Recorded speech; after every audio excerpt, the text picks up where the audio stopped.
Hi, it's Matt here from Go Green Autos. So this video is about these cars, the Hyundai Ioniq Electric 28 kilowatt hour model. And it's like a quick start or a beginner's guide. So if you bought one of these cars, ideally from Go Green Autos, then this video will show you the basics so you can get up and running with the car quickly without reading the user manual. So here we've got two identical cars, but this one is in the premium specification and this one is our own car, which is the premium SE. So there's not much difference between the two trim levels. The main difference is the premium has the cloth interior, whereas the premium SE has the leather interior. So first off, let's talk about the keys. Firstly, these have keyless entry, so you just need to keep the key in your pocket or handbag, and then when you walk up to the car, the mirrors will fold out automatically to greet you, and to unlock the car you just need to push that button on the door handle and it will unlock. And when you leave the car, again you just push the button on the door handle to lock the car. You can of course use the buttons on the key fob, the unlock and lock, but because it's keyless you can just keep this in your pocket and the car detects when you're near the car or when you're inside. Because the car folds the mirrors out every time you walk near it, if you're in a scenario where the car's parked right at your front door and you're constantly walking past the car but not getting in it, the mirrors would keep folding in and out every time you walk near the car. And if that's doing it a lot of times, you're unnecessarily draining the 12-volt battery. So you can turn that off with that switch there. So starting it, the car detects that you've got the keys on you, so you just keep the keys in your pocket or your bag, and it detects when the keys are inside or outside the vehicle.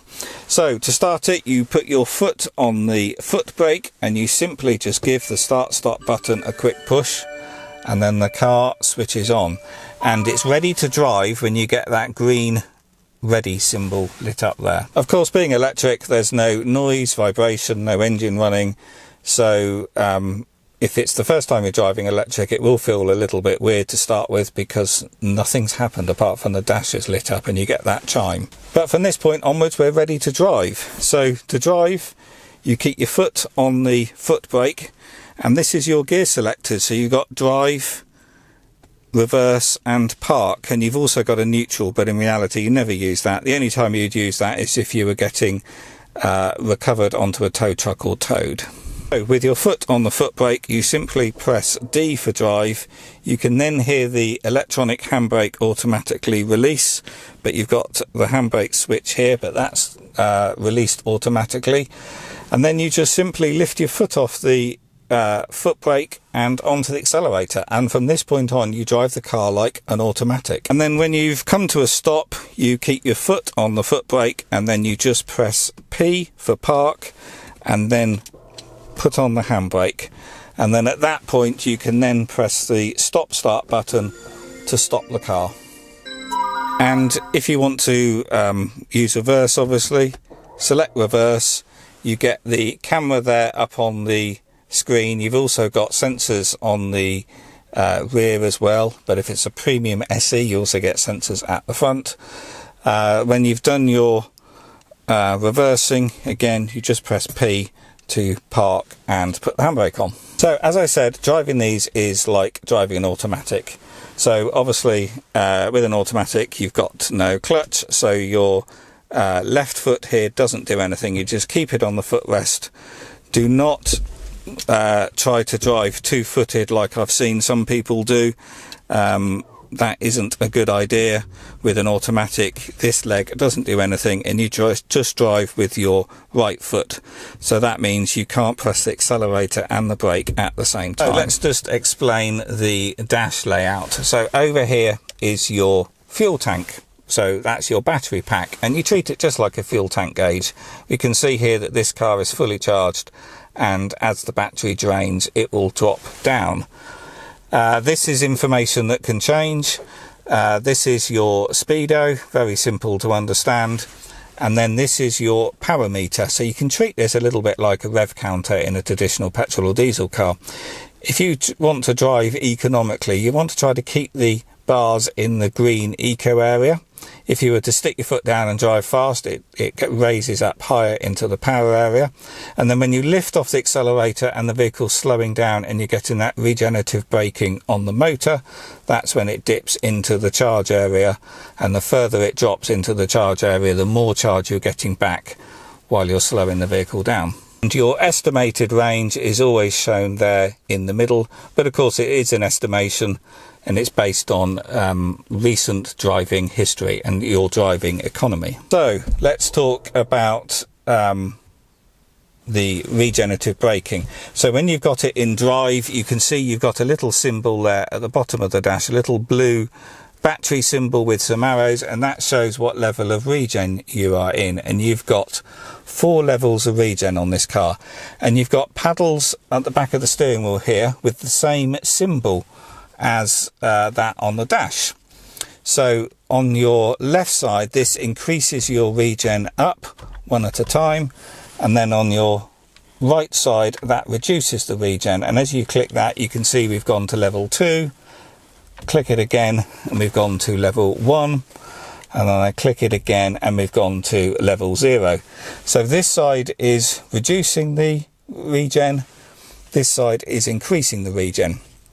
And what the regen is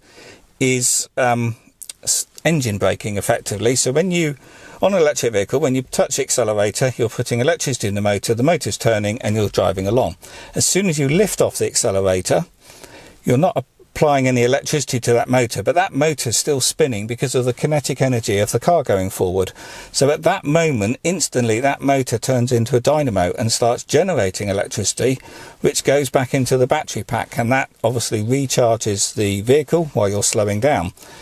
And the slowing down effect is what you want to capitalize on.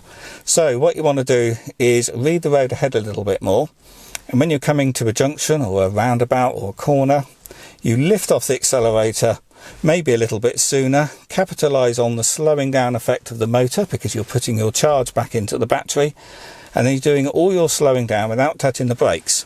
If you find you're having to go for the brake pedal, you're driving too fast or you're not reading the road ahead enough and you're unnecessarily wearing out your friction brakes, whereas you could be slowing down on the motor and putting charge back into the battery, which is going to extend your range. And on these Ioniqs, the regenerative braking is really strong. So if you got it on level 3, by clicking that up, and we're on level 3, it can be proper one pedal driving, and genuinely you can drive all the time without ever touching your friction brakes. So there's 2 schools of thoughts here, 2 ways of driving this. Most of the time when I'm driving Ioniq, I've got used to strong levels of regen, so every time I would just whack it up to level 3 and I would keep it in level 3 all the time, and that gives you maximum regen. And then I use the accelerator pedal to vary that. So if you're coming up to a bend, I don't take my foot off the accelerator completely because that would slow me down too much. I would lift my foot off the accelerator very gently, and you can see that with the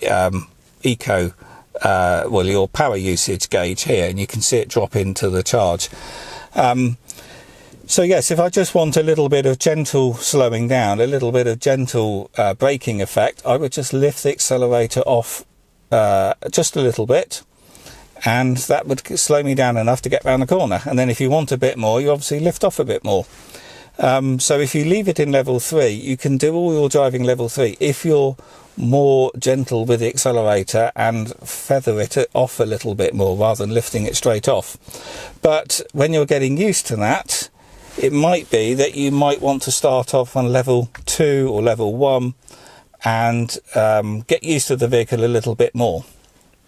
But these cars have a level 0, and what 0 is no regen at all, basically a freewheeling mode. So that's the most efficient way of driving. So if you want to be super efficient with your driving, you could put it onto level 0, so you've got no regen at all, and what that means is when you lift off the accelerator, the vehicle will just coast. And these really can coast for a long time. You know, I've got them coasting for a mile or so. Where that's particularly useful is if you're on the motorway, because you're not going to do much slowing down on the motorway. So if you're driving at speed, often having it on level 0 is quite useful, because you can lift off the accelerator at certain times, take advantage of any gradient in the road, and if the road is going downhill slightly, then you can have it on level 0, lift off and just freewheel down, and your car's going to do that distance without using any power whatsoever. Or just when you're normally driving, you can keep it in level 0, and then when you're coming up to a corner and you want some braking, you knock it to level 1, level 2, level 3, back down to level 2, back down to level 1, and just use the paddles as your brakes. It depends how much effort you want to put into it. There's no right or wrong way. But certain times, if I want to maximise my economy, then I will use the flappy paddles all the time. For normal day-to-day driving, I will probably just keep it in level 3 and then throttle feather the accelerator pedal and adjust my regen with very light accelerator touches. So next, the Ioniq has got 3 drive modes, and we've got a switch in the middle here for drive modes. So as standard, it's in the normal drive mode, and we can see there the dash is white and we've got all of the speedo. If I push that once, we've now changed into sport mode, and it says sport down there, and the back of the dash has changed into an orange colour, and we've lost the speed, and instead the speedo has changed to power, which is a bit pointless, to be honest, but our speed is now in the middle of the screen, and that gives you full power to the motor, and these are quite lively. They really are quite fast in sport mode, but obviously you're going to use more energy. We can select it again, and we've now gone into eco mode, and the back of the dash has gone green and it says eco down there, and that restricts the power a little bit, so you don't accelerate quite so fast. And we can see there on the speed, all the digits on the right hand side have disappeared, so our speed is now capped to 60 miles an hour. But it's still reasonably fast. Certainly it's still more lively than your average diesel car, so for a lot of people, particularly town driving or rural driving eco mode is perfectly acceptable. And then we can push the button there, and we've gone back to our standard mode. And point just worth making, the level of regen can adjust between the different modes, and you can set up what standard level of regen you want in the settings in there, and by default they do have different levels. So when you flick your switch while you're driving to change your mode, let's say for example you want to overtake something, so you quickly flick it into sport mode, gives you all the power, and then when you pull back in you might flick it back to normal. But when you're in sport mode, you can find that your regen may have changed from level 2 to level 3. So you just got to be a bit careful of that, because if you suddenly lift off the accelerator, you might not get the level of braking effect that you're expecting. So in this video, I'm not going to go into all the information about the infotainment system or all the switches. It's all pretty self-explanatory on these. There's an awful lot to it and an awful lot of switches, but I do like the way they're laid out. You soon get used to it all. But just the basics. Obviously this is your heater controls, and at any point you can just press auto, adjust the temperature, and just leave it to let me just turn the fan down manually so we're not getting any noise. But yeah, leave it on auto and it will just sort itself out because it's full climate control. These also do have a sensor up here which measures the fog on the windscreen, so if it ever starts misting up, it will automatically clear the windscreen, which is nice. If you're driving on your own, you can press driver only mode there with that button, and then you're only heating or cooling this side of the car, and all the vents on the rest of the car have turned off, and that's just again to save energy. These do have a heat pump heating system, so they are very efficient, and you'll find that these obviously heating will use energy during the winter, but it's not to the same degree as many other electric vehicles. They are very, very efficient cars. But anytime you want to turn it off, you've got an off button there, a quick way of turning off all the system. You've also got an EV button there which gets you to your EV information very quickly on the main screen, and you've got shortcuts here to get to any of the functions. So you've got radio, media, That's if you've got streaming, Bluetooth streaming from your phone, telephone, and then you've got maps there, and you've also got information there if you want to get some quick information there, like traffic and local charge points. Then up here on the steering wheel, you've got audio controls, telephone controls, voice control button, and then this is all of the buttons to change the menu there up on the screen, because as I said, you can get different menus up there on the screen, which you can use that button there to change the information you get up on the screen there. And you've also got all your cruise control and adaptive radar distance on that button. So all of this, if this, particularly all the safety equipment, if this is all new to you, I'm not going to go into all of that in the video because that will make it a very, very long video. But you can refer to the manual for all of that. But to be honest, it's all pretty self-explanatory. And if you're driving along and have a little play, you will soon work out what it all does. As I said, this video is meant to be a quick start guide. So we're not going to go into all of the tech and all the functions inside on this video. So next I'll talk about charging. So to release the charge port, there's a button there, and your charge port is on the back, on the rear wing, on the near side. You've got two charge ports here. The top one is a Type 2 AC charging, so that's your slow charging. So when you're charging with the portable charger off a 3-pin plug, or when you're connecting to a home wall charger, you would use the Type 2 port with the cable that comes with the car.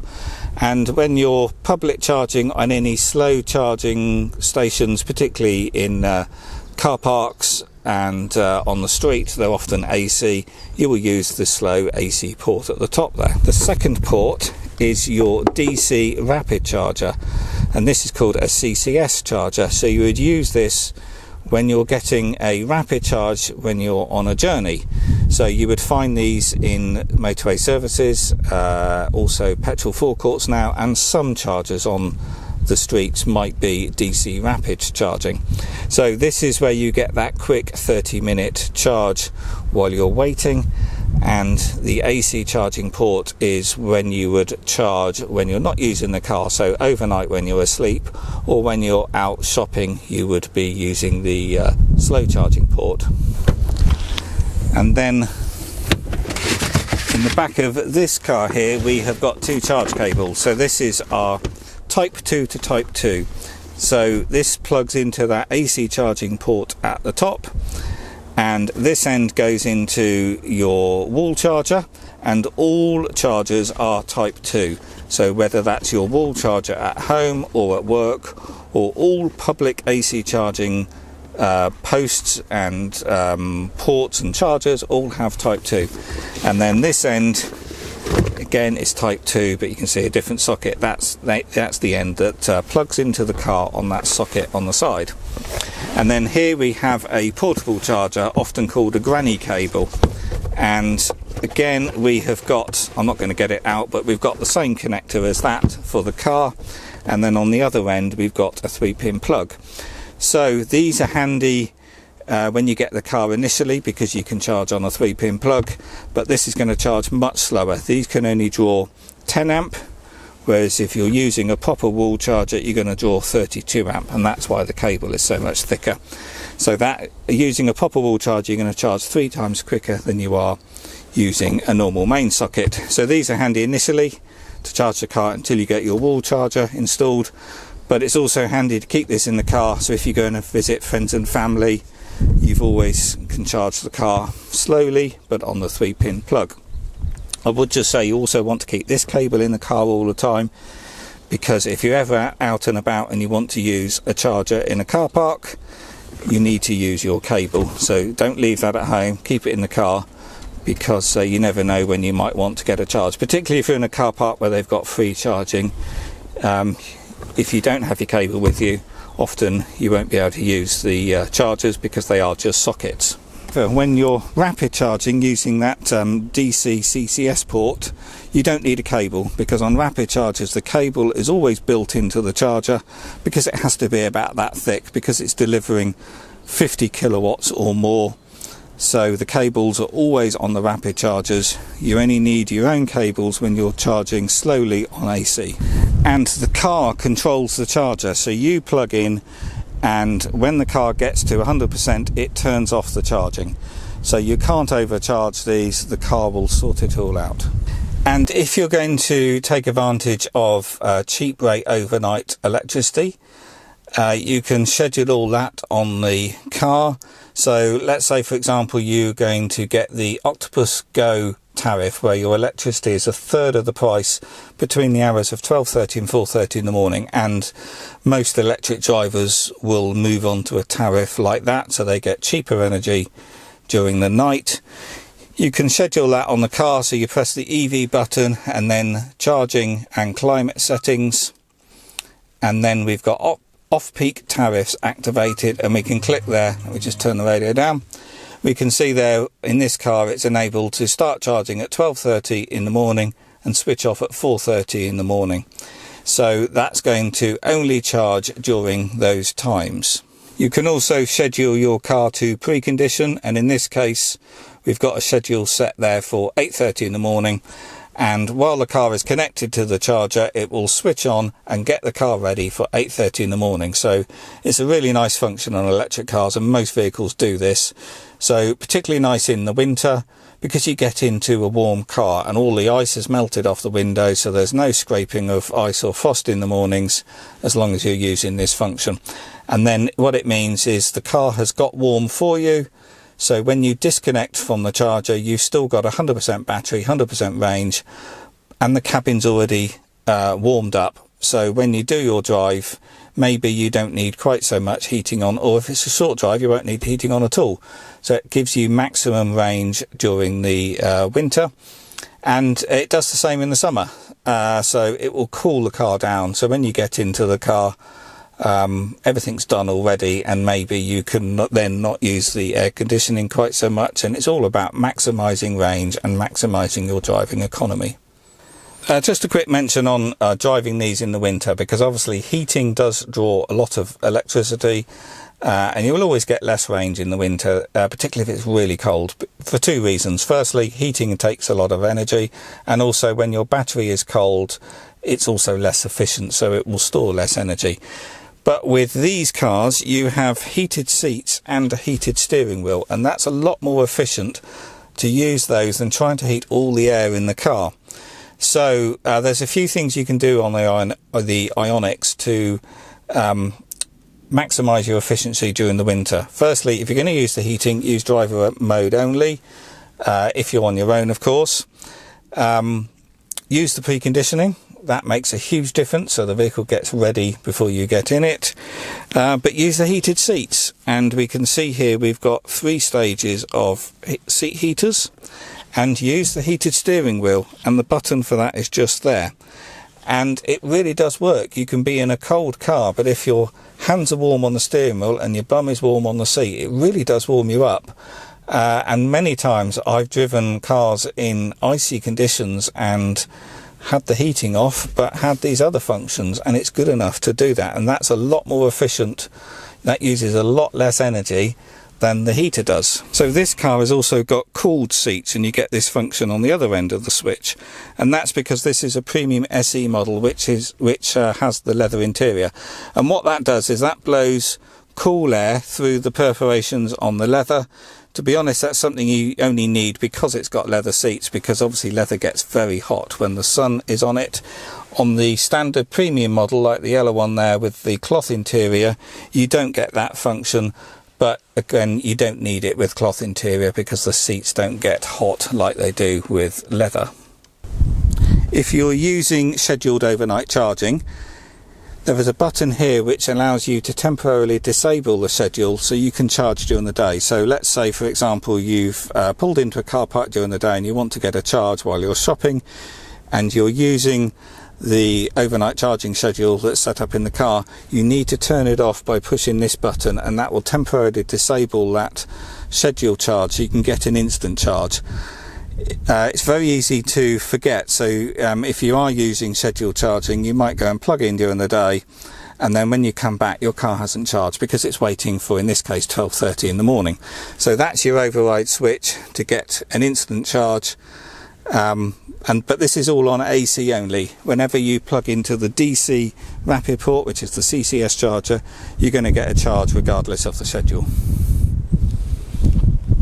These cars have Apple CarPlay and Android Auto. To use that, your phone has got to be plugged into the USB port with a cable. I'm not going to go into all the functions of that, but I do have a video on YouTube I did make on that some years ago, so I'll put a link in the description below on that. These cars also have a wireless phone charger here, so if you slide your phone down there and your phone supports wireless charging, you will get a charge there while the car is on. These cars obviously have this spoiler going across the middle of the glass on the boot. You very quickly get used to it, and I don't find it a hindrance at all, but a lot of people will make comments about your rear view visibility is obstructed by this spoiler, but it's not an issue whatsoever. However, you don't get a wiper on these, so you do find that the glass does get quite dirty, particularly on this lower section. That will get dirty very quickly, but the top part does stay fairly clean because the spoiler here is stopping the dirt going up any higher. But one thing that's worth doing is just treating the glass to a treatment like Rain-X, and that just allows the water and dirt to get off a little bit easier, and it will keep it cleaner longer. And at the back here is your reversing camera, and when you're opening the boot, particularly in the winter, it's worth just running your thumb across the lens there just to take the dirt off the camera lens, and that will give you a clearer image on the screen at the front. One final little tip: if you are ever putting the seats down, which you do with these catches on either side, and you can fold the seats down, on this car you can get rid of the parcel shelf as well. The parcel shelf comes out by sliding the end caps in on both sides, and then that will pop out, and you've got some hidden storage for it. So under the floor there is a space to put that retractable parcel shelf. You put one end in there, the other end there, and there's a picture there showing you how it lays, and it lays down there and can store properly under the flat floor. So that will do for now. That gets you the basics to get you up and running, gets you driving and charging, but obviously there's a lot of equipment in these cars. There's a lot of technology and safety kit. You're going to want to read your user manual to properly understand all of that. I've also done videos on some of it as well, so there's a lot of information out there on YouTube as well. There's also additional information on the Go Green Autos website under the New Owners Guide section.